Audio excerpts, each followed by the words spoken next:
Welcome to another episode of Room for a Podcast. I'm Brittany, and thanks for coming back. Today we have a special guest on the show today, Yolanda, my mom, and she has a story, and I'll let her tell her story. But anyway, Yolanda, how you doing, Mom? I'm good. How are you, daughter? Pretty good, pretty good. A story. Yep. It's a lot of stuff packed into 52 years of living and learning, mistakes, all that good stuff. Okay. So, where you want to start? All right, so we're gonna start back from the beginning. Oh, in the beginning. So most times, who we are as an adult comes from like memories or core memories or situations from childhood. So all my guests, I like to start from like, what's a memory? What's the earliest memory you have that you know that truly impacted you as an adult? And how did it impact you as an adult? My earliest memory that impacted me, like my whole life, would have to be not such a good one. I was about, excuse me, 9 or 10 years old, and my dad and my mom were they weren't having a fight. My dad was beating my mom. Um, I guess I was about 9 or 10, and my dad he was addicted. He was an addict. He had a really bad drug problem, and I guess this particular day she kind of foresaw what was building up and trying to get us out of the house, and he came in and um a couple of words were exchanged, and he reached over and hit her. And I'm thinking, oh my God, like, daddy, you don't hit. This is mama. This is your wife. And to me at that time, my father was the king of my universe. I was a daddy's girl. I love my dad. He could do no wrong. It's my dad. And in that moment, something was stripped from me. I didn't know it then, of course, but something was stripped from me in that very moment that kind of plummeted me on a course of a lot of different directions. But in that moment, I didn't know the total. Of course, I was afraid, I was hurt, I was all those things. And my brother was upstairs and he came down to kind of get in between the two of them, and my dad stabbed him. He's fine, but then that did something else to me too, because then I'm feeling like if I wouldn't have called him, this never would have happened. He wouldn't have been hurt. So So you called your brother down. I called my brother down. How old were you at the time? 9, 10. It was either in, I think it was 80 or 81. So I was 9 or 10. I used to know it exactly, but I don't. But it was in the summer because we were out of school, and the commotion, and dad, don't hit mom, and she's trying to keep him calm, and my sister is sitting on the floor between her legs getting her hair braided, and all this is happening, and all I knew was to call my brother, because it's my big brother. He's upstairs. He's bigger than my dad. And so then I carried that weight that I didn't really realize until many, many years later with therapy, that I really felt responsible for my brother being hurt. So those two things, two huge things in one day, kind of laid the bricks out for me. And I had no idea, none. So from that point on, of course, mom and dad did not get back together. And I was happy about it because I hated him. I hated the being of this man. And it used to make me so angry because my mom would say, "That's your dad, you respect him." And in my mind, I'm going, this they dad. He dead to me. So, As a matter of fact, I'm sorry, go ahead. so even though he was abusive, she still wanted y'all to respect him as the head of the household and the father of the household. Well, maybe not the head because they weren't together after that. Okay. It was her and us. But as your dad, because the Bible says, you should honor your mother and your father. And my mother walks, talks, and lives by scripture. And that was it. Like, you don't say disparaging things. You're not disrespectful. That's your father, period. Mm-hmm. And I was angry because I didn't understand, like, how could he do this to us and cause this to happen? And I can't tell him what I think about him. To go F off. Really in the deepest, darkest pit of hell. Yeah. I couldn't, you mean I can't, I want to defend you. I want to tell him how I feel about it, but it was no. Mm.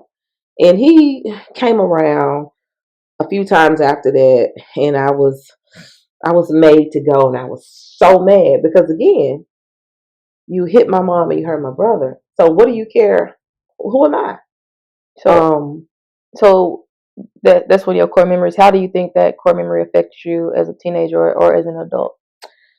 As a teenager, it left me looking for love In all the wrong places. in all the wrong places, because as an adult, I learned nobody can love you like daddy. For me, I was looking for that love from that I would get from my dad, Mm-hmm. right? So a male and love. So it sent me down some really bad paths and some really murky waters looking for that feeling that I got when I was a little kid from my daddy. And of course I never found it, but I love you. Those three words hold a lot of power. Mm-hmm. And to hear those words from a man, it did something for me. It made me feel like I was worth something, because see, that incident made me feel unworthy and unlovable because that was my dad. Mm-hmm.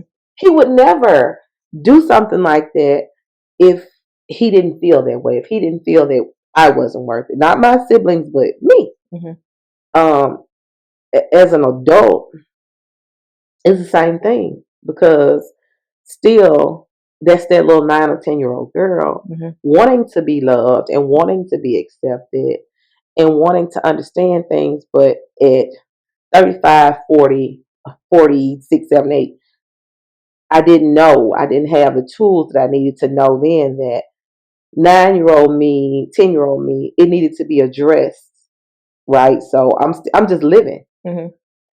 I'm living life. I'm working. I'm having children. You living your life based off that, not based off that memory, but a lot of your decisions are is connected to that memory as a kid. So you said your mom, is she lives by the scriptures. Right. How did that affect her? Because for the scriptures, you don't really get divorced. Man and woman stay together. Right. Kids respect the father. Right. And the mom. Well, how did she navigate through that? And this is what in you said the early 80s. Very early 80s, yeah. Okay. So I look at it in two different ways. On the one hand, he had given her grounds for Mm-hmm. divorce. We had to stay with him and his girlfriend one night when my sister broke her arm. So she had the grounds to be like, you know what? I'm free of you and I can move on. On the other hand, she used it for herself to say, hey, I'm happily married, because he was wherever and Mm-hmm. she was here. And so when and if men approached her, she, to this day, wears her wedding set. And she would tell them, I'm happily married. So it was a protection for her, mm-hmm. because she didn't want to choose, again, the wrong person to be her husband and to kind of be a father figure for her children. So, before that, were you raised in a household like where there was like, you saw love and affection, from your parents, to know what love looks like and affection looks like, or you just went off what you thought it could be? All transparency, no, there wasn't my parents weren't abusive to us or anything. My dad, like I said, he was there, he wasn't there. He was there, he wasn't there. But we didn't say "I love you." We didn't hug. It was 8 of us growing up in the household. Sometimes 10, because I have 2 sisters from my dad. So at times there were 10 of us. So there wasn't just a little basketball team. And then some. There wasn't a space for individual time and care and attention. Mm-hmm. And so I felt alone in a house full of people. I felt totally alone because I didn't know how to say, "Hey, mom, I want a hug. Hey, mom, I love you. Hey, mom, can I talk to you about this?" Or I'm feeling this way. I felt like, and I'm number 7 out of my mom's 8 biological. I'm number 7, Mm-hmm. plus my 2 other sisters. And even with them being gone, it was still the same thing. It was just difficult for me because I wasn't given um it what she didn't know she couldn't give me. Yeah. And so I didn't have it. And I didn't know how to express myself to her. Um I just lived. We ate, we had clothes, we had a roof over our You head. just existed. I existed, right? We existed. It wasn't, she didn't talk crazy to us. My mother didn't yell. I remember visiting a friend one time and their parents were getting on them like, God, they're screaming and yelling. Mm-hmm. And then it dawned on me, Mama did. Her voice would get a little loud, and we thought, oh my God, the world's ending because she's yelling. She didn't. But she was a young, very young mother to start with. Second marriage was my father, so still relatively young. Had me at 30. That 7 kids at 30. Yeah, 7 kids at 30. So she was young. She was kind of bumbling in the dark herself. And I wanted to be mad at her for so long, but you can't give me what you don't have. And she just simply didn't have it. When did you come to that conclusion that she couldn't give you what she didn't have? It's like the saying, you mad at your parent for not giving you chocolate, but they don't have the chocolate to give. So at what age, like, were you an older adult, young adult? Like, when did you realize, like, you can't be upset with her because she didn't have what you wanted from her? Like, she maybe had it, but she didn't know how to express it and give it to you. Okay, so 2-part. I never would allow myself to be upset. Like, that thought never even crossed my mind growing up, because that's my mom. I love my mama. She could do no wrong. She's got us in the world, and all things are good. But recently, actually, within the past 5 maybe years or so. So would you say you was compartmentalizing? Like, very much so. You was, somewhat angry, but not angry with her. But whenever you had that discomfort feeling about the situation, you kind of like just, no, I want to feel that. I'm not going to think about that. Swallow everything down. And I've told you guys this, and I tell other people, and they laugh. There's an episode of SpongeBob, and I'm sorry I'm not plugging him on your show, but he wants to be a maitre d'. And Squidward tells him, dump everything out because you're going to be the best.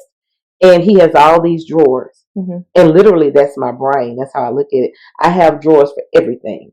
And so that's how I compartmentalized a lot of hurt, anger, frustration, and things I didn't understand. I just swallow it down, take a deep breath and swallow it. And then a drawer comes out and it goes in there, and you close the drawer and you put the lock on it and never see it again. Something comes up that resembles that feeling situation, and now you got 2 drawers to bust out. Because you don't, and sometimes it's stuff so deeply away you don't even realize, like, while you're feeling this way, it's like, oh, I'm having this feeling. Well, honey, you got a drawer over here already about to bust open. That's because that's the same thing. It resembles this.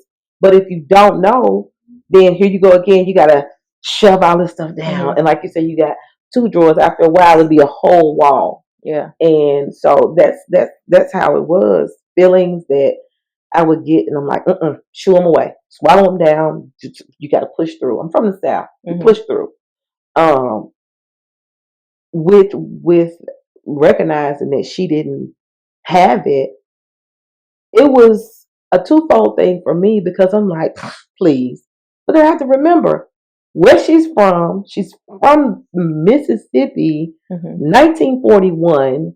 I was born in 71. You're talking about all the civil rights and all this craziness and how old my grandmother was. She didn't have it.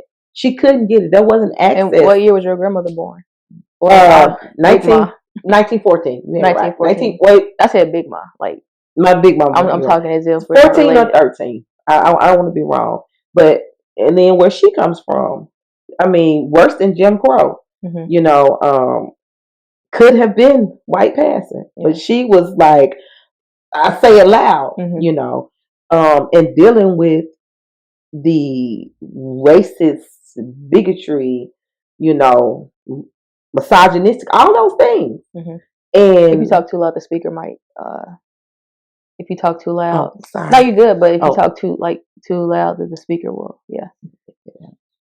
Okay, and dealing with all those things and not being happy, Mm-hmm. and then having children. So you pass your feelings on to your children, whether you know it or not. Mm-hmm. And then those children grow up, and so they have your feelings that you carried while they were in your womb, plus the feelings that you showed when they were out, and their feelings. Mm-hmm. And then they have children.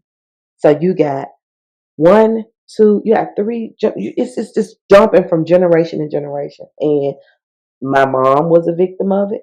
And then here I come, and I want to be in my. I want to be happy. I want to be all these things, but happy is one thing I always had, even as a kid. Like I didn't think about um, growing up and being the person that I know my mom wanted me to be affiliated with religion. I never thought about any of those things. What did they look like though? The person that she wanted you to be as an adult. Oh, what did they look like? And then the next question, just know I'm gonna ask, what did it look like as an adult? Okay, like the two differences. I would probably definitely not have 30-year-old children. 30-year-old children. 31, meaning 2, 3, what? 4. What it means that I would have. So you're 52. You have 30-year-old children. So you have to explain. What, okay, let me go back. Like. So what it looks like for her is that I would have been truly committed to a certain Christian faith, religion. Probably married within it, became a full-time minister, or serving in any kind of missionary positions anywhere around the world. Mm-hmm. Children, maybe maybe after marriage and all these wonderful things, but that is not what it looked like. That is not what happened. A month before my 17th birthday, I became a mother. And then again and again. Before, so you were 16? Yep. I turned 17. She was born on the 23rd, and on the 26th of the following month, I turned 17. So I was a baby. So that must have been hard for you and hard for grandma, or for you. I'm gonna keep talking as if we're not related. So it must have been hard for you and hard for your mom, being that she had a strong Christian faith belief system, and then her 16-year-old daughter has a kid out of wedlock. How dare I? Not only that, I was having premarital sex. Yeah, premarital, but premarital sex can be hidden. A baby can't, unless you throw the baby out. No, the bathwater. No, the bathwater said basket. I could imagine that it was devastating for her. But being that she didn't say a word to me for 2 weeks, I know you're angry and all those things, but I'm in a territory I know nothing about. I'm afraid, and once again, I told you I always felt alone, and I've had to tell you this wonderful news, and you stop speaking to me. How did that make you feel? Absolutely invisible, like nothing. So you had siblings. You have but 7 from your mom, and then you had additional siblings from your dad. So your mom didn't really talk to you. What about your siblings? During your aunts, uncles? How did that? This was 87. So so I only had one uncle, and he took his life in 84 or something. So I didn't know my dad on my mom's side. She only had one brother. She had no sisters. On my father's side, I'm literally recent history getting to know them. So they didn't know, or if they did, we weren't speaking. Wait, so let's backtrack. Your mom only had one brother, and he Suicide. He committed suicide in '84. Yes. So she had 5. So she didn't have any other siblings. Any other siblings? It's just him and her. Were they super close? Not super close. They were, brother and sister, but he would come over. He was the uncle that would come over at 7 o'clock on a Saturday morning, banging on the door. Get up, get up, get up. I'm here. But he was an alcoholic. Uncle, oh my God, I loved him dearly, but he was an alcoholic. And that was one of the things that led up to him committing suicide. Numerous DUIs and things like that. And then his job was on the line, and he had worked at his job since he was 18. At this point, he's mid-40s. So it's one of the things that we believe that led up to that. But my siblings, so I have to go back a little bit. So I was in a position of being shunned by this Christian religion because I had sex and I got in trouble. So my siblings who were baptized members, they did not speak to me. In the same household? Nobody in this household was baptized. It was just 3, 4 of us. Well, yeah. But it was just the 3 of us. So the sibling above and right under weren't baptized. He got in trouble too, my brother. He was just wild. But anyway, my younger sister, we talked, but it was never the same. Because now I felt like, the Scarlet Letter. I read that book in school. And sounds traumatizing. So anytime you went to any kind of religious service, nobody talked to me. Nobody. So you was like just invisible. I was just physically there, but they're like walking around you, and you could hear people saying stuff when they walk past you about you. Yeah, that was not fun. And how old were you at this time? I was 14 when that happened. 14. Yep. Because again, I'm out here. I want somebody to love me. I want somebody to love me. I want my daddy not here to love me. Somebody's gonna love me. And peer pressure is a beast. And there was no affection for the most part in the home. Like there was, you knew you were loved, because food, shelter, all those things, water, right. But as far as like showing the affection of love, right, you was like, since you didn't get it in the house, you were out starved and about affection, looking for it. Yeah, and again, it's nothing against my mom or anything, because you can't give me what you don't have. But when I was told I was pretty, because I never thought I was pretty, so when I was told I was pretty, thank you, or I had a nice shape and was paid attention to, and it's always by an older boy, never the same age. Yeah, some real pedophiles, and we got some stories for days about that. But it felt good. It felt good to have somebody to pay attention to me. Well, 14-year-old me didn't know, girl, he just want one thing. I learned quickly, but it was just nice to have that attention, right? So I got in trouble, and I was shunned, and so my best friend, who had been my best friend since we were 2 and 3, I lost my best friend. Her parents were my, second parents. I lost all of that. Everything that I had that was mine, that kept me grounded, that helped me be a part of something, I lost all of it. So you were 14 when that happened. You were shunned. Family didn't really talk to you. The people you grew up with, people in the religious community, no one talked to you. Right.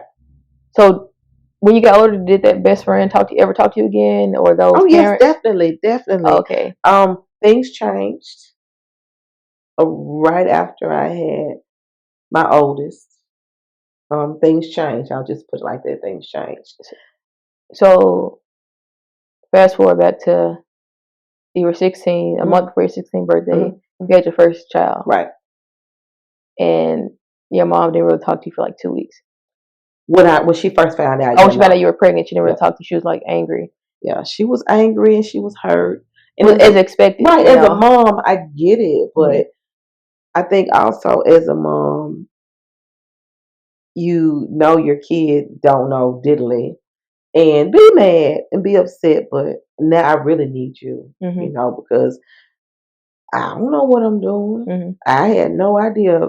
Um, the father was going to school. He left and he went to school, to college. Mm-hmm. I was 16, he was 18. So they left me to face my mom and say, so I guess need some what? help. Right. And so pregnancy had no issues with it, but she, warmed up, of course. And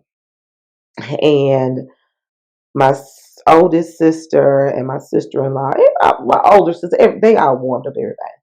And everybody was crazy about it when she was here, when she was born. And she was just the baby, because it had been 5 years since the baby had been born in the family. So it's kind of low key, like your pathway back into that. Yes, I was in the clique again. You brought a little baby in. Yep. And then I decided I'm gonna turn my life around.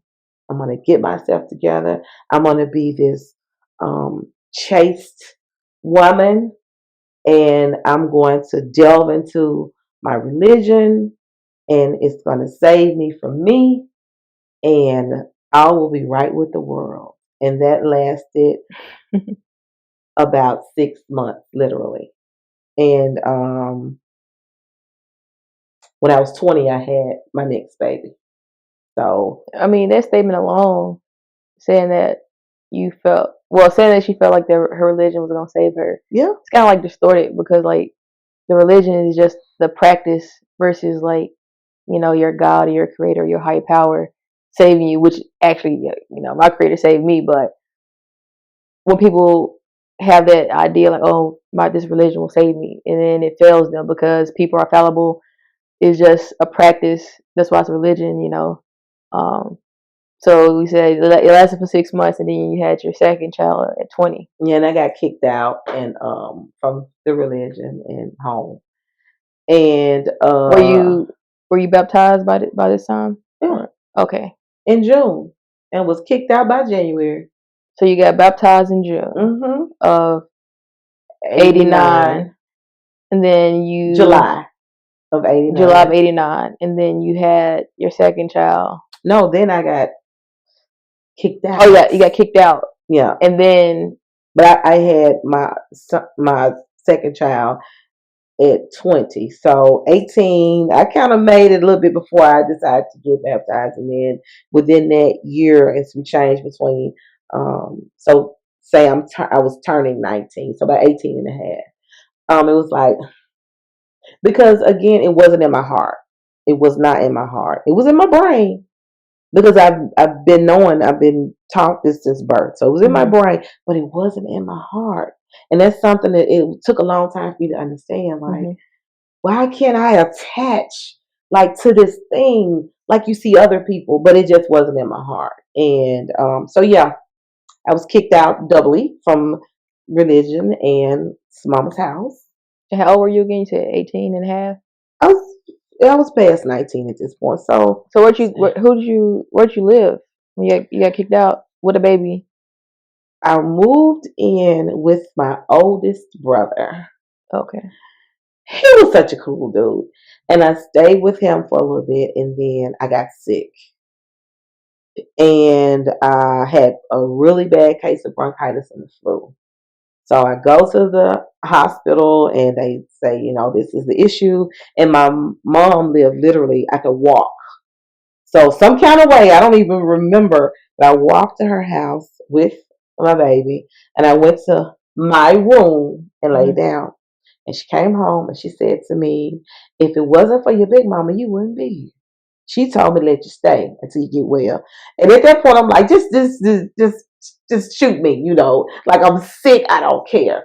But I stayed home with her, and of course we weren't getting along because I wasn't conforming to what she wanted me to. I mean, honestly though, when you look at it, it's her house, her rules. It's her house. So even you getting kicked out at 18, legally you're grown and you're doing grown people stuff. Yeah. So you were it right. was messed up, but I guess for it can put the kid in this situation because the kid shouldn't be responsible, or so most times they are, but whatever the parent does, it affects the kid it's like too. you and your baby, yeah, you know. F them kids. Yeah, you and them kids. So I ended up, I moved in with my great aunt. When I tell you, I love that lady because she taught me so much, and she put me up on a lot of game. So my grandmother's sister, she was the baby sister. Wait, so you stayed with your mom until you got better, and then and y'all weren't getting along because you still want to do grown people stuff under her roof. But I wasn't doing it in the house though. But in general, she had like certain she had rules like you were gonna do this, that, and it's no give, and that's cool because I'm the same way in my house, my rules. So get it. So you moved with your great aunt. Yeah. And she taught you a lot. She put me up on game. Put me up on game.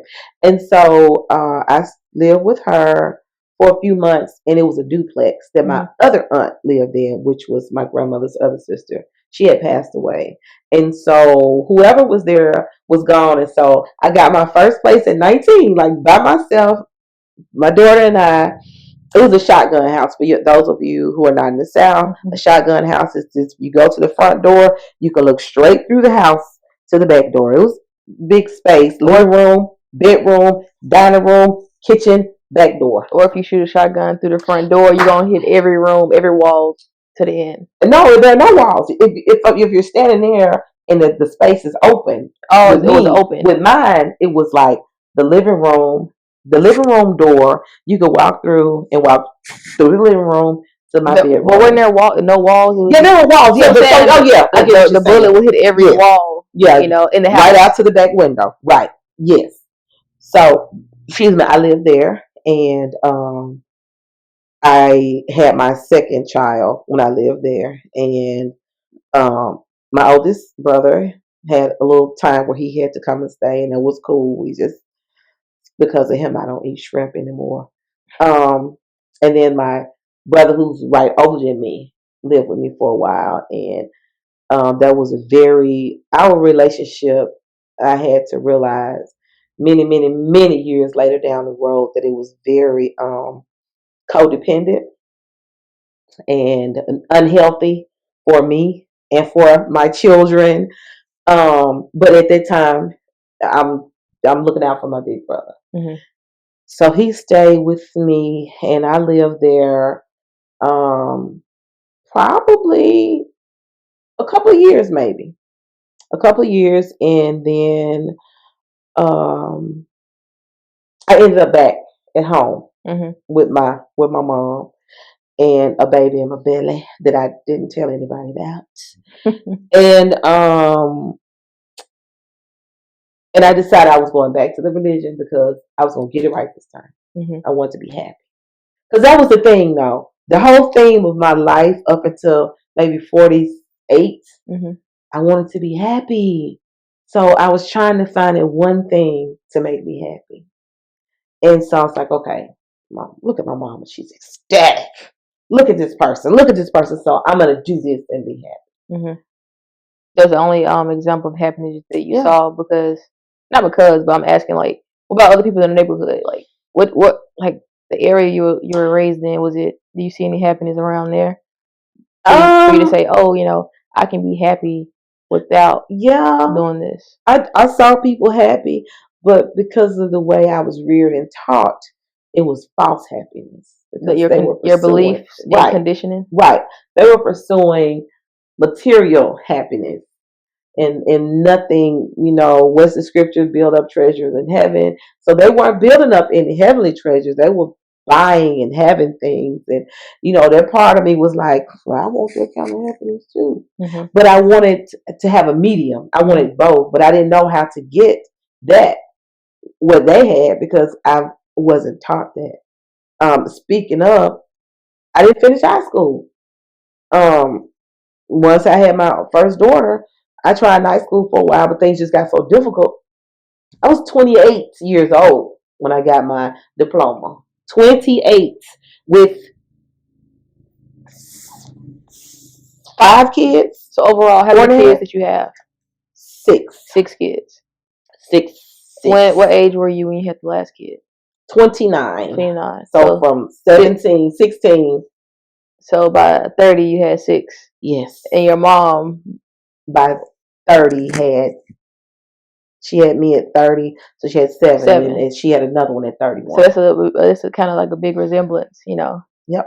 It could be. I'm just assuming. Also looking for the affection or love and happiness. Oh, definitely. I can definitely tell you. So, did I set out to have 6 people come out of my body? No.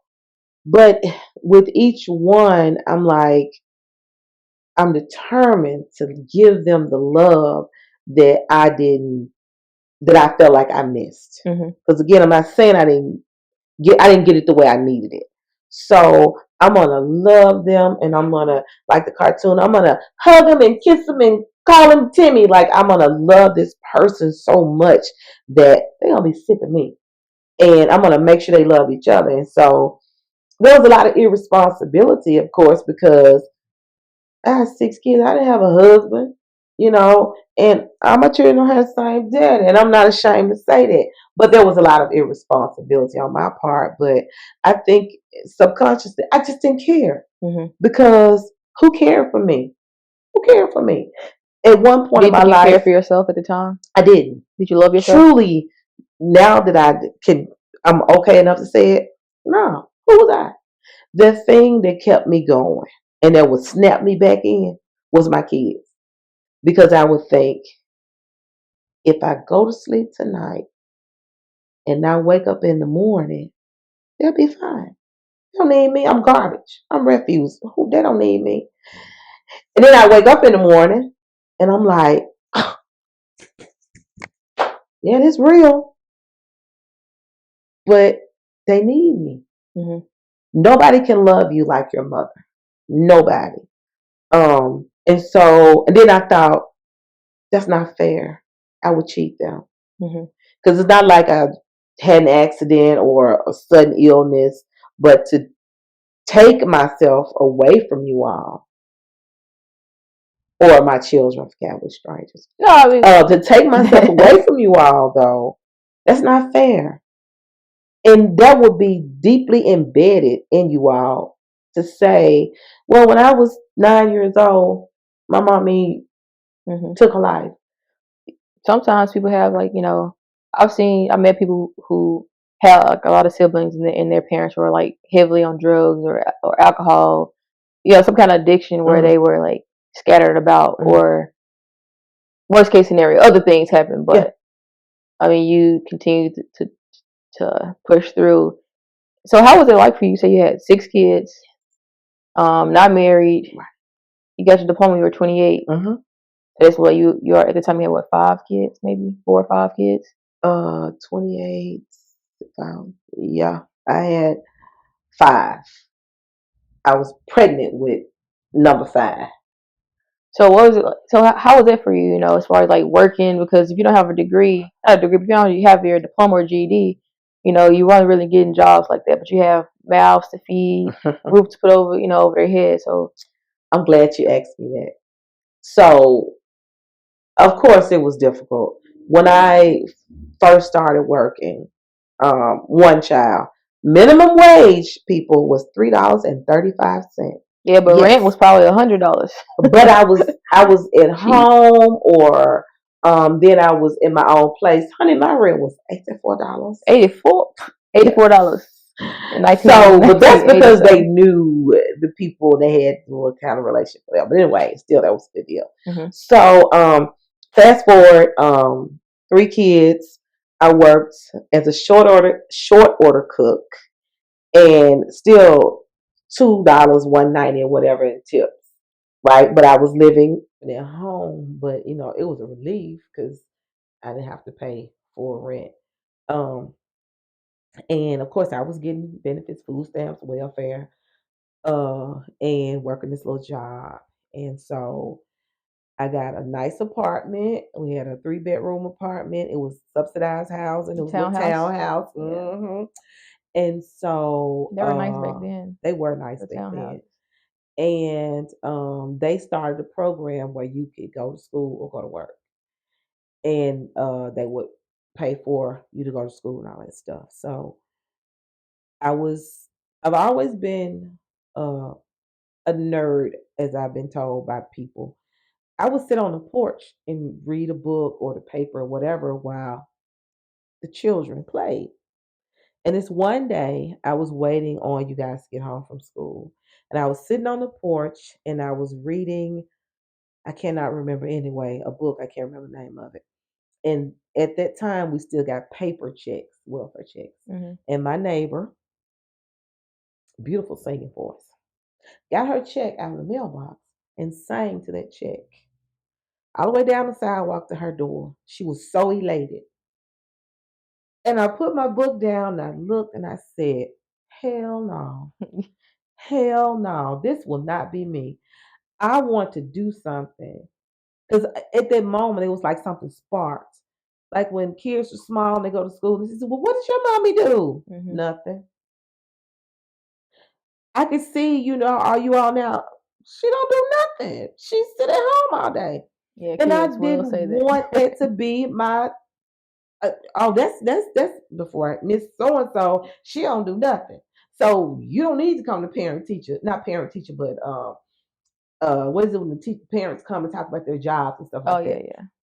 So I called my caseworker, and it was after hours, and I said it was a man. I never forget him, and I said I want to go to school. That was the catalyst for me. Mhm. Like, do you want your children really to say we grew up off of public assistance? Now, saying this, I have nothing against public assistance. It got me where I am. Use it for what it's worth. Mhm. If you're going to school and get it, food stamps, get them. So I'll never speak against that. For people who use it for what it's worth. So that was a catalyst for me to, and there was some times where I had to stop. My grandmother, who we spoke about a few times, um, she died. And so that kind of set me off a little bit. And I had the baby or whatever, but I was determined. And so I get to the school to take the test. So it's a GED test. Now I was already going for about a month because you take a pre-test. Mhm. And so we took the pre-test. So the next day or day or two, you would get the results. So I'm late, and they were very strict about the rules. You can't be late, you can't miss a day, like you out of here. So I get there and literally I'm late. The bus was late.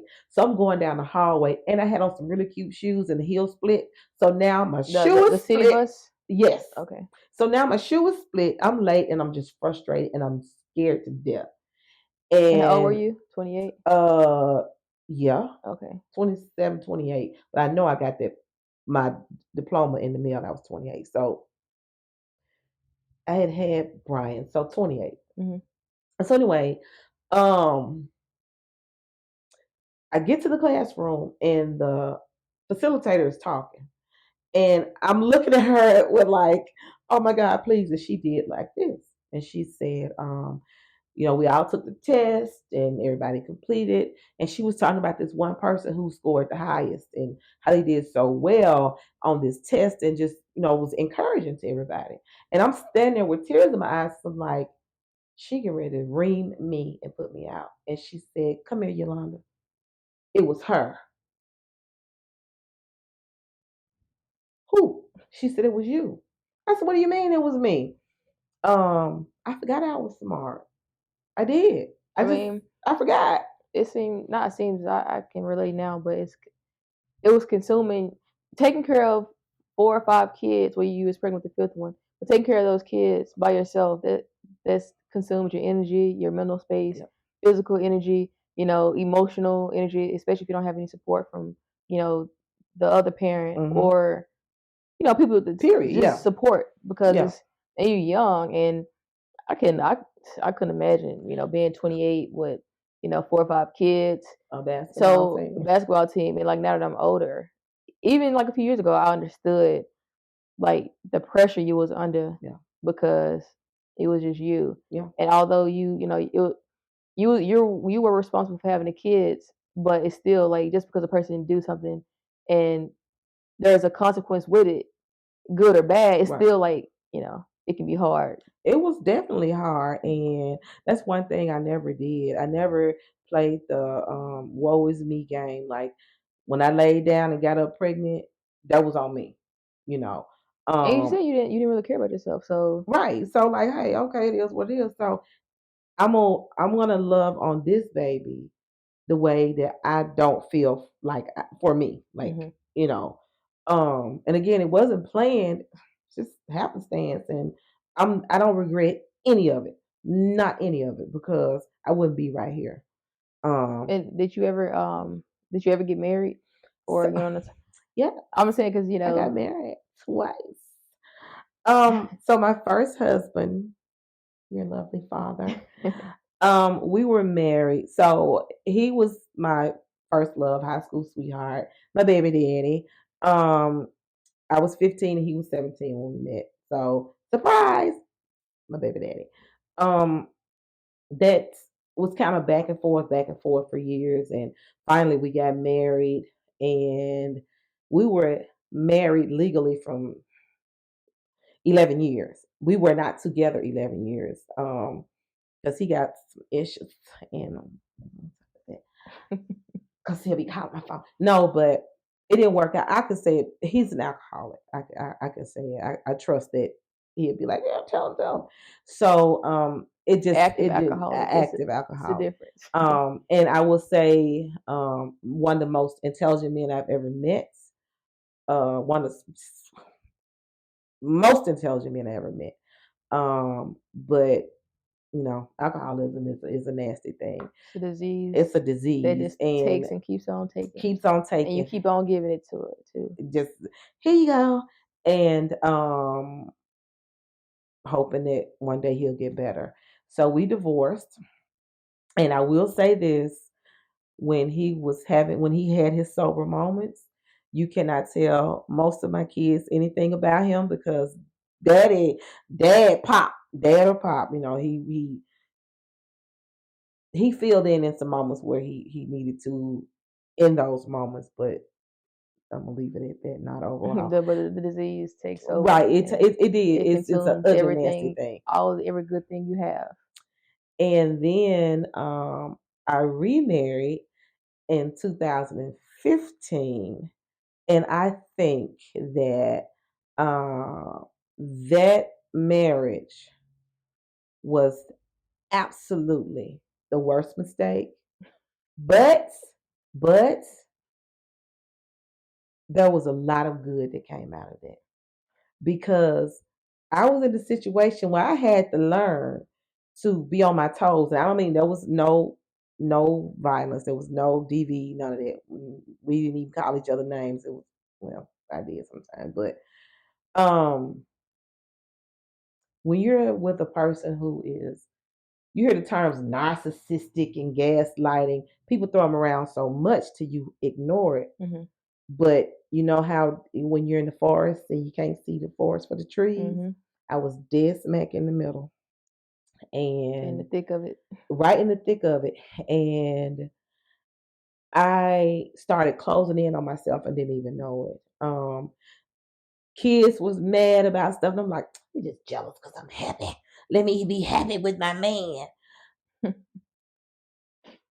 Um, and some things happened. We separated. We got back together.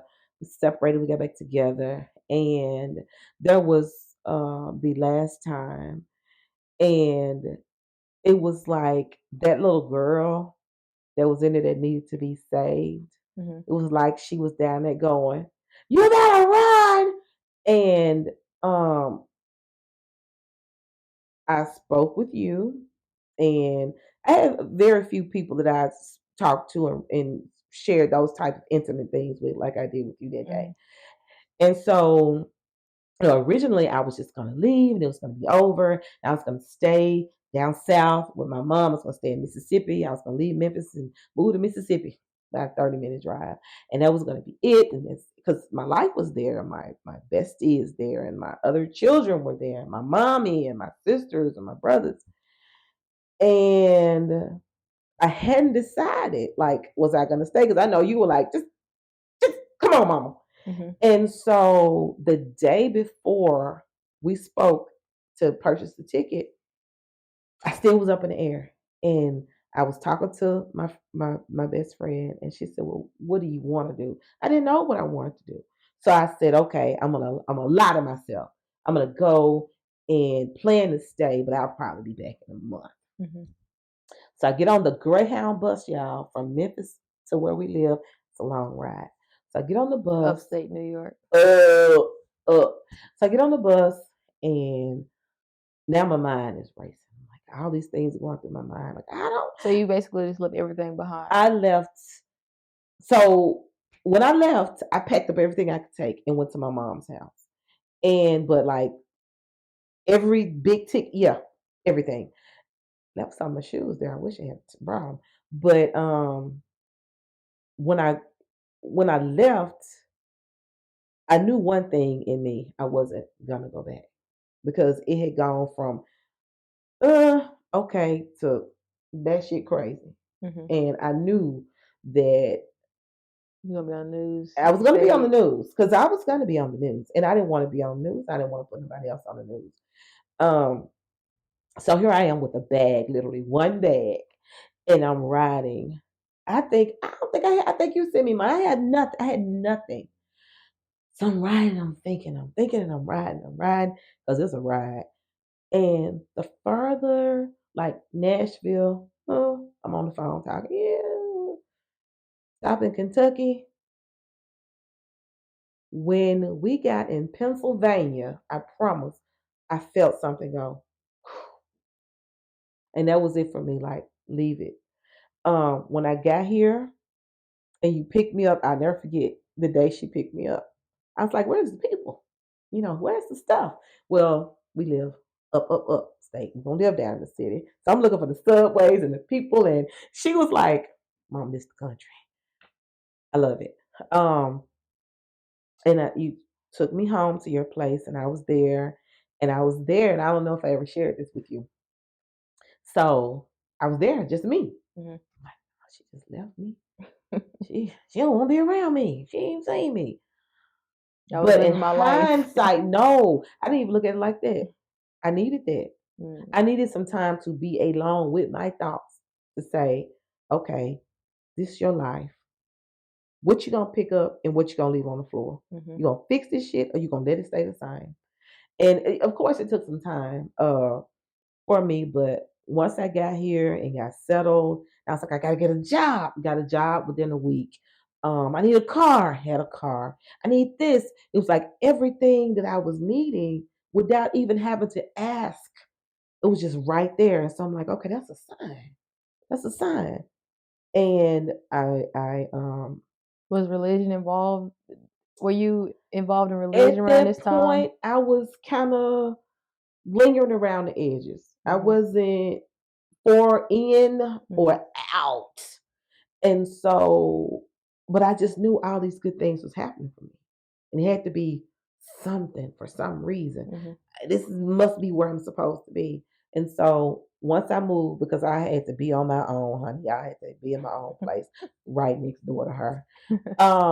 That's when the real deal hit me. We made it past COVID, the heavy part of COVID, and I'm in my apartment. It's so cute. You can't tell me nothing, and I'm buying little stuff, and then I'm And realizing how old were you at this time? You finally at by this yourself, time I like was empty nest by empty. yourself. That's what I was about to say. Empty nester. I was 48.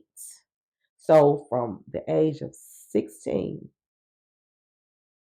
48, I had my kids, nieces and nephews, neighborhood kids. My house was the hangout spot, and I used to be like, we ain't got nobody over here, but everybody. So now here I am for the first time, really in my life, because I come from a large family. Mm-hmm. I am by myself, and the walls start going. Yep, we gonna see what you can do. And my lovely, lovely daughter-in-law said one word to me on a regular.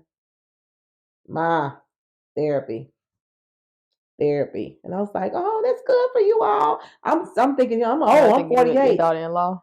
Huh? Your daughter-in-law? My Cause daughter in love. This is oh, my in daughter in love. love. What Oh, you thought I okay. said? I thought you said your daughter. I'm like, I didn't say anything No, about we had to get you there.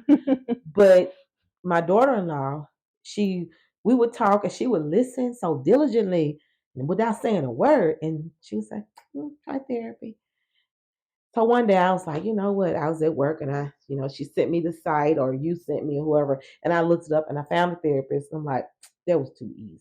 So I was like, I'm going to see. So I reached out to the therapist, instantly called me back. I was like, that was too easy. Had a conversation with my therapist. And just in the hi, I'm so and so, you're so and so, bawling, bawling. I was like, okay, so when can we meet again? So at 48 years old, I my favorite flower was a sunflower. At 48 years old, I finally started to blossom for real. Not just seeds falling, but literally open up and relearned and unlearned. And that's why I say like about my mom, can't be mad at you, baby. I wanna give you some of what I have. Like you can't give me what you didn't have to give me.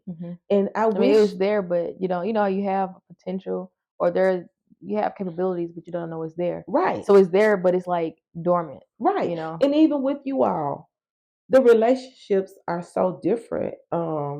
Because Olivia Pope ain't had nothing on me. I'm gonna fix it. Mama got it. Okay, what you need me to do? Enabling. And oh, so bad. But it's like now we had a conversation. I won't get deep into it, but you expressed something to me about when you were younger, moving, how it affected you. If you would have said that to me 7 years ago, about you can go into detail. Okay, about how moving was traumatic because we moved a lot. Oh yeah, it affected me building genuine relationships with people and learning stability because we was always like moving around. If you would have said that to me 10 years ago, yeah, no, I wouldn't have. I would have crumpled up and been like, I'm the worst mom. She hurt my feelings. But you said it to me and I can receive it because it's true. Because I know what it did to me and I was an adult. So I can only imagine what it did to you and your sibling. My marriage to your father. I know what it did to me. And it was drama. So I know, I can only imagine how it made you guys feel.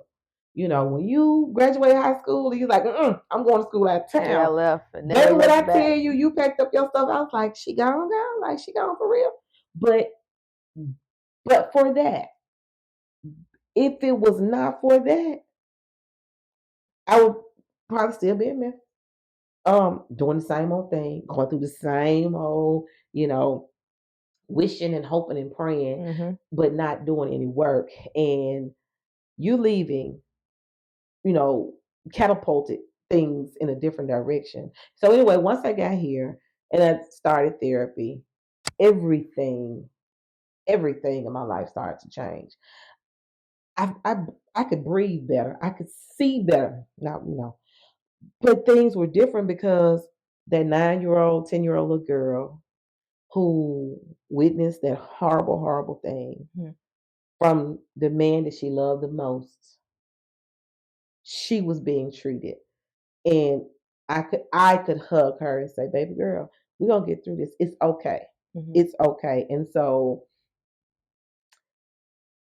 there's so many things and so much and so many layers, but therapy. Do you think that the stuff the emotions and feelings you were looking for as a kid, you became an adult and you were trying to give it to your kids and everybody else? Like you were just trying to give your love to everyone to the point you didn't have any love left to give. You didn't love yourself. You just was trying to like. I never wanted a child to feel, unloved or unwanted. So that's why I loved on y'all the way I did. I mean, I loved y'all, but I wanted y'all to, my mom might not have this, but my mama love us. And with your friends too, So like even like financially for you, through those years, it must like you said you was making what $3 an hour, and moving around a lot, no stability. Mm-hmm. Um, It sucked because relying on the system, you mhm. know, then finally The getting a system that job. started it was Yeah, trying to fix right. it. And then getting a job at that time with just a GED. I worked in a daycare. I made $5 and some change, but I had five and now five going on six kids. Mhm. It was hard, and riding the bus. I ain't mad about riding the bus, y'all, because I ride the bus. But riding the bus with all of you all, Yeah, I remember going to school drop in the the morning to get on the bus and getting dropped off, and then you get back on the bus. Like making a whole drop off thing like right. it's a car, but it's a That's what I did. That's what public we bus. did. And the bus drivers were familiar with us, and they knew we got to wait on her with them kids. And so, that kind of community I benefited from. Hmm. Miss Queen, Yeah. that type of community uh, helped so much. But the financial part, it took a long time. It took some time because once everybody was gone because they were in California with you. I had the first job that I ever loved was it, Good. Yeah. That yeah, location, I that loved it. company. I loved it. I love the people I work with. I hope they see this because some of y'all know I love y'all. I still do. And so that was, And you were being of service. It wasn't like you yep, know other type of service industry job. You right. were like helping people. Working with the community, Yeah. working with people with disabilities, and I love it. And that's me. That's the core of me. Um, Like I always viewed myself without knowing it as the underdog. So why can't I help the underdog? Mm. I love their work. It paid more money than I had ever made before, which Hmm. now I look back and like, what? I didn't want nothing. Yeah, with inflation. Right. And so I was able to when they laid us off and the next job I had, it paid more money than that. But I hated it to my Hmm. core. I was You trying to wasn't still be working in your a purpose. I wasn't. I was making some money, but I was like, I would go to that place and be like, I hate you, I hate you, I hate you, I hate this building.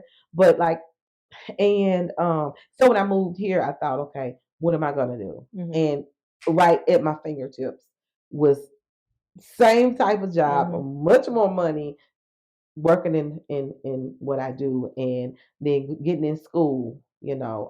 So yeah, so it's a lot of it's cold up here. It snowed about 360 of the 365 days, but my life has been changed drastically, and it took a huge move and a Hmm. change.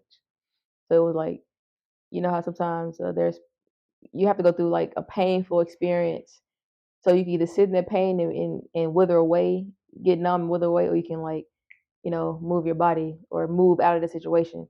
Um, so you got to therapy and your life started to change.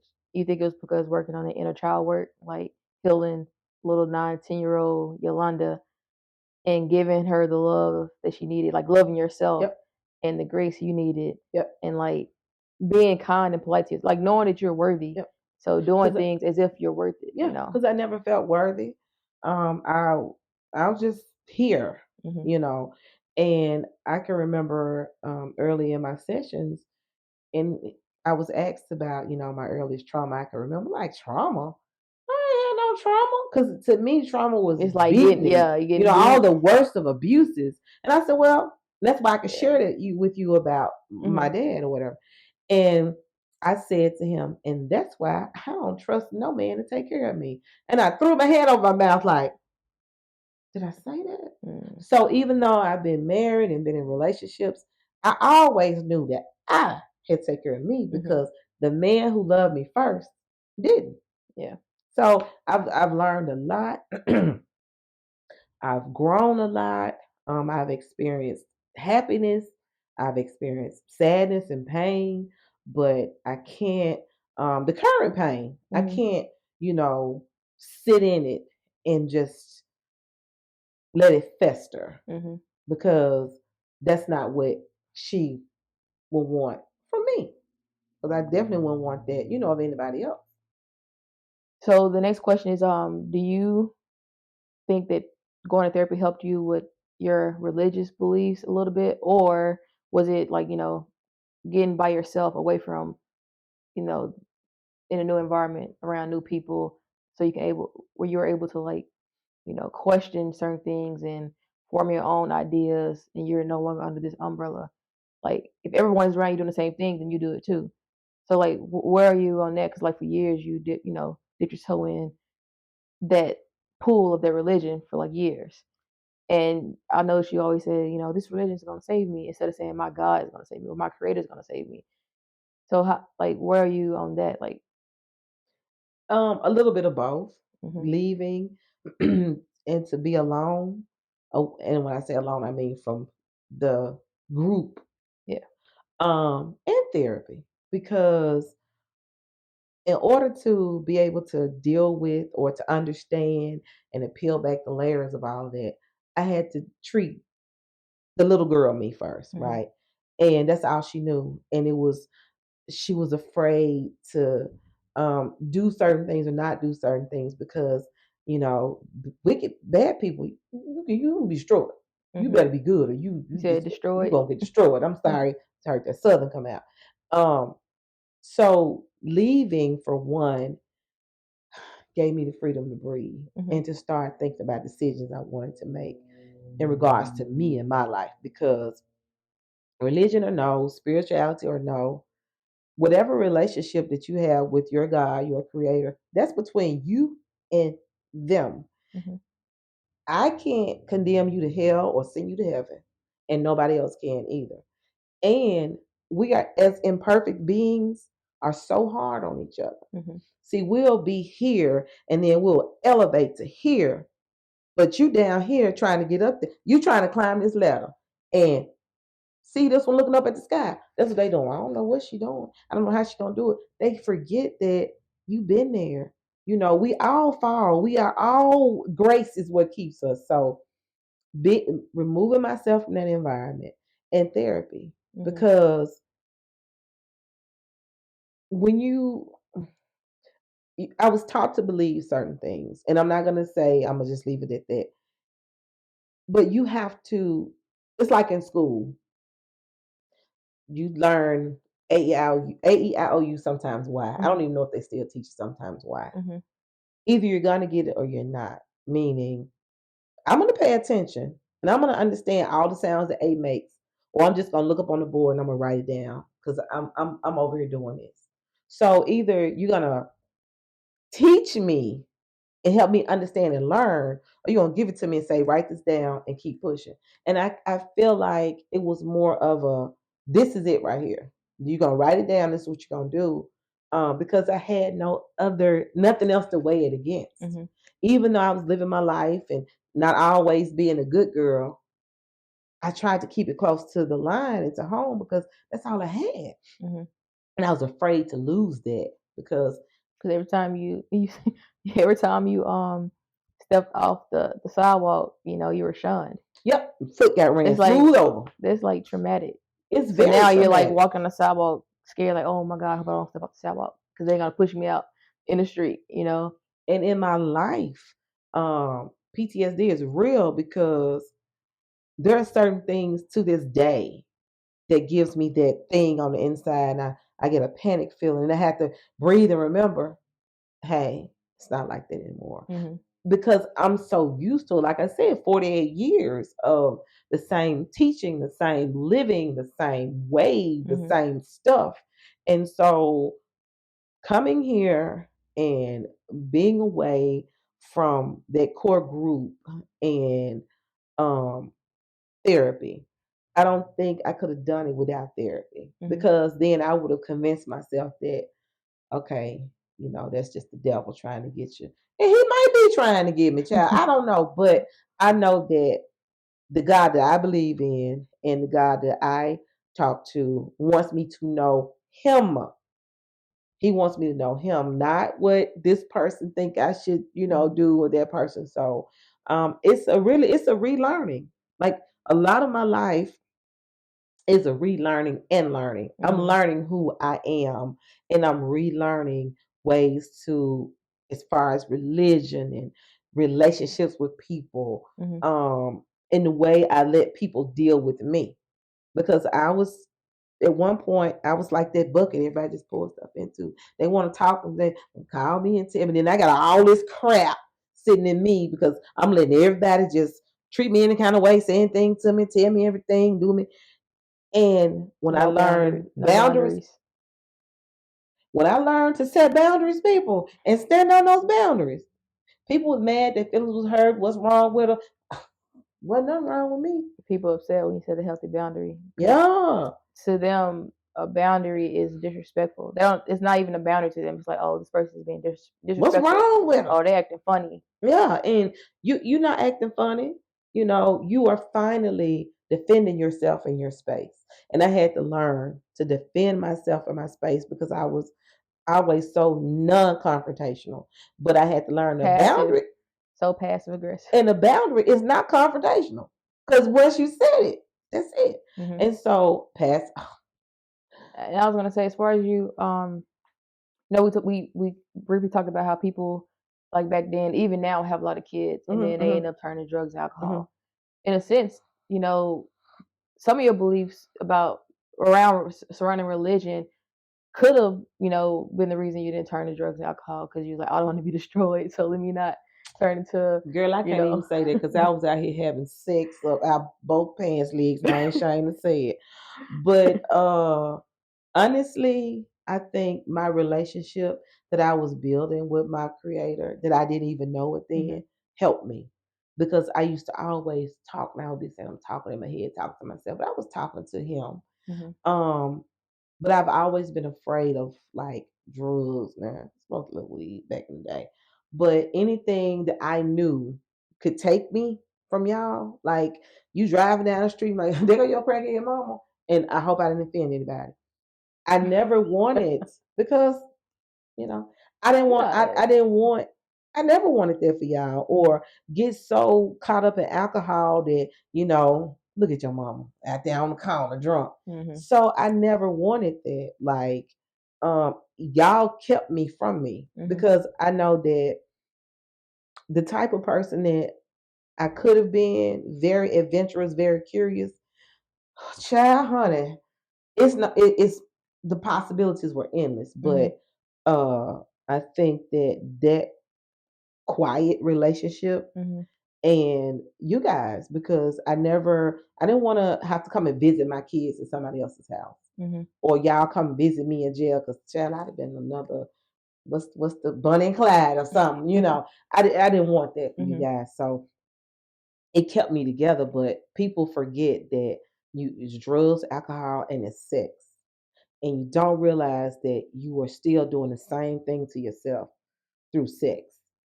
So you have to be very careful. And again, I'm not ashamed to say what I'm saying now. I wasn't out there selling nothing on them. I would have made some money.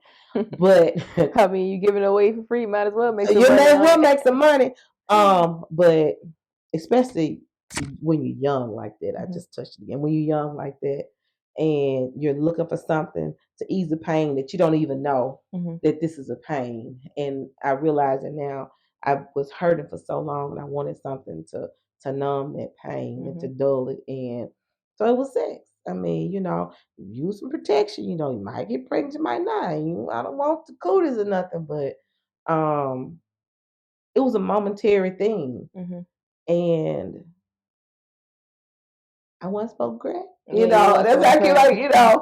But you have to be careful because any choice that you make, what we tell the kids, natural consequence. Hmm. So there are gonna be consequences, and you have to be prepared to accept those consequences. And then the thing is, and this is one thing I say to myself: what you gonna do with it? What are you gonna do with it? If whatever it is, good or bad, what are you gonna do with it? Hmm. Um, when I first started therapy and was really like learning, growing, I remember I told you I give myself 24 hours about something. If I'm sad or mad, well, not sad, but if somebody hurts my feelings Hmm. or I get mad, 24 hours. Deal with it, sit in it, regurgitate it, all that, and then move on. Because it doesn't help you grow to sit in it. Hmm. And so that's my thing. Like 24 hours, and then what you gonna do with it? You gonna sit in it again, or you gotta get rid of it?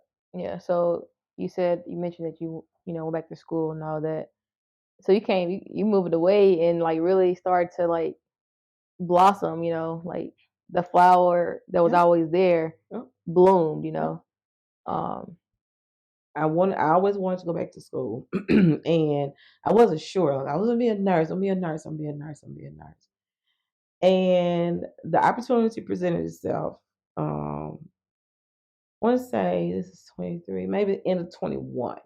So I, did all the paperwork, and of course I got accepted because and I was gonna go for the nursing program. And for some reason I just stopped. I don't know why, but I was still in the self-sabotage phase. I was. But I'm glad I did because that's not really what I want to do. And so going through the stuff one day, looking at all the programs and stuff, and it keeps going past me, about substance and alcohol abuse counseling. Every time I hit something, it goes to it. And because of my life's experience, growing up and marriage and children, that was just like it resonated. It was just dead on with me. So I started school, and um, I was like a little kid. If you could have been at that house seeing me get ready, I had my motivational list playing, my music playing. And yeah, I was so excited. I'm just every day, just striving. I couldn't have made a better decision. Could not have made a better decision. I'm looking forward to getting it finished. Then I started back writing. I used to journal all the time when I was a kid, and I stopped because in my mind it's just some silly stuff I'm writing now. And then when I got older, I kind of started back, and a lot of moving and stuff. Don't know where they are, but I started again, and I have my books, and so I started writing and journaling again, and it opened up a lot too because it's very cathartic, very therapeutic writing. It helped so much. So I started back writing, and I wrote a short story, and I sent it to a couple of people, and they was just socks was knocked out. Somebody didn't want to read it though. But I actually started writing a book, and I just need to finish it. I had a little lost somebody very close to me, and so it's like right now it's kind of hard for me to write, but I got to get it finished because I can hear her now. Mom, what you writing now? So, so it's just so much that this place I have been blessed with in this place, like a new life, and I'm like, I had to get 48 years old for something to change. No, you just have to. But change changes, and you got to go with it. You have to get out of your own way. I did. I did because I was like, I got it. And I said that so much. I got it in my marriages. When something happened or went wrong or need to be taken care of, I got it. My second husband used to get mad because I would say I got it, and I'm the man. Like, well, man up, do it now before I go in there and do it. So I had to learn to get out of my way. And one of those things of getting out of my way is learning to accept help and accepting people helping you and genuinely caring. And if they extend a helping hand or point you in the right direction, no, it's genuine, and go with it. And so thus far, I'm on this path, y'all. I'm walking it. Trust the journey is what I always say. Trust and it. like to be aware of, because sometimes we're so focused. Like I'm guilty of it. I'll be so focused on where I want to go that I'm not even being present or even enjoying the journey that I'm currently on and who I'm becoming in the process of getting to my destination. And there is no destination. It's always gonna be something else, to go to. And another thing that I was thinking is that a lot of people say, "Oh, I want to be happy." So they're chasing happiness, but happiness is fleeting. But like the joy in your heart is what matters to me. So as long as I, have that joy in my heart, then I'm good. I'm good to go. I was going to say that happiness comes and goes, really. You've been happy, so happy, it's like the happiest you ever been, but it didn't last. But joy is something that's in your heart, that is yours and you Mhm. hold on to it. Even on days when you're sad, it doesn't mean you don't feel joy. Mhm. It's just that this thing has happened, or I got the blues today or whatever, but you still have joy. And that's what I had to learn. Like, stop chasing happiness, stop chasing it. Find joy. Mhm. Find what brings you joy. And when that's settled in my heart, the good days are great, the bad days are bad, the sad days are sad. But I still have this joy because of the journey and the path that I'm on. Because I used to think, I'm old, I'll do all this. I got a lot of, I'm still a spry. I'm still got a lot left in me. So I want to make a mark and leave a mark. I want people to be able to say, she has been where I am. Um, she knows, you know, what I've been through. Mhm. And to be able to help somebody. Because every day it don't rain, baby. Every day. Even when it does rain, guess what? You don't have to water your flowers because the rain is There you there. go. You know, And now. the sun is always in the sky, even on a cloudy day. And I would say a lot of stuff like that to you all and y'all's friends and stuff. And I meant it. But for me, I was like, umbrella constantly. And I had to start believing these things. Like, I'm worthy. I'm good Mhm. enough. I can have these things. I'm a great person. Mhm. And it took me a long time to be able to look at myself in the mirror and say, I'm a great person. I love me. Those affirmations, huh? Yes. Had me So saying affirmations. it works because if Yeah. your brain doesn't know the difference between what's true and what's false. So if for example, I didn't think I was worthy or whatever for a long time, but when I started saying these things like, I'm worthy, I love myself, I'm beautiful, I love this, I love that, then I started to believe it and I started to show it and it showed up in the way I act, the way I talk, the way I walk, like Mm-hmm. everything changed because then I had a higher standard for myself. So if people around me couldn't keep the standard that I have, then I wouldn't be around them. Because if you treat me like I'm not worthy, then you're not worthy of my time or my energy. It's family, friends, whoever. But it's all about the internal. Yep. It's about the So, internal and trust the process, move through it, pain. It's gonna be a lot of pain, a lot of unhappiness, but it does not outweigh the joy. So move through it one step at a time, 1 second. You'll get there. mhm. You will. You'll get there. Don't rush it. Trust it. Don't rush it. It's our new motto. All right. All right. So we can wrap this up now. Okay. All right. Thank you, viewers, for watching and listening. Again, this is Room for a Podcast, and my name is Brittany. And if you are interested in being coached by me, or your accountability partner, or your cheerleader, or your coach, hit me up. DM me on Instagram, Facebook, TikTok. Just connect with me, and we'll get your own personalized program going. Thanks for watching. Bye.